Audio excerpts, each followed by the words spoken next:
Dahil sa matinding selos, sinaksak ng isang mister ang umano'y kalaguyo na katrabaho ng kanyang asawa na isang security guard sa kanilang pinagtatrabahuhan na department store sa Puro 4, Lubugan, Turil District, Davao City. Batay sa investigasyon ng gagalaiting sinugod ng sospek na si alias Eddie, 37 taong gulang ang biktima na si Christopher, 33 anyos. Bigla nitong sinaksak sa likod ang biktima na nauwi sa matinding sagupaan. Kahit duguan na ang biktima, nakaganti pa ito at nabugbog ang sospek bago sila napigilan ng mga tao sa lugar at mabuti na lamang ay walang hawak na baril ang binata. Pareho silang dinala sa ospital dahil sa mga natamong sugat.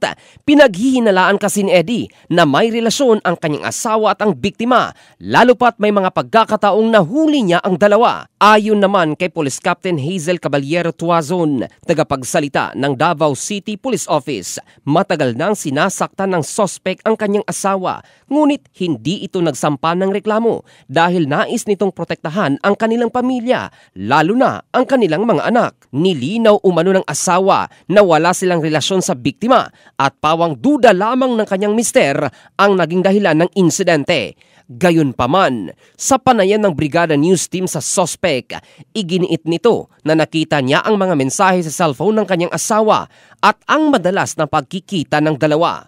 Madalas na rin umanong inuumaga sa pag-uwi ang kanyang asawa mula sa trabaho, dahilan kaya't apektado na rin ang kanyang pamamasada para lamang i-monitor ang patagong ugnayan ng dalawa. Dagdag pa ng sospek, labis din niyang ikinagalit ang panlalait sa kanya ng biktima tulad ng sinasabing maliit ang kanyang pagkalalaki. Nakasira umano sa kanyang dignidad at nagtulak sa kanya upang gawin ang krimen. Samantala, tumugma naman ito sa salaysay ng kanyang bayaw na nagsabing hindi na maayos ang relasyon ng mag-asawa dahil sa paglalasing ng sospek at dahil na rin sa kagagawan ng kanyang kapatid na inuumaga sa pag-uwi at ang isyong may karelasyon itong katrabaho.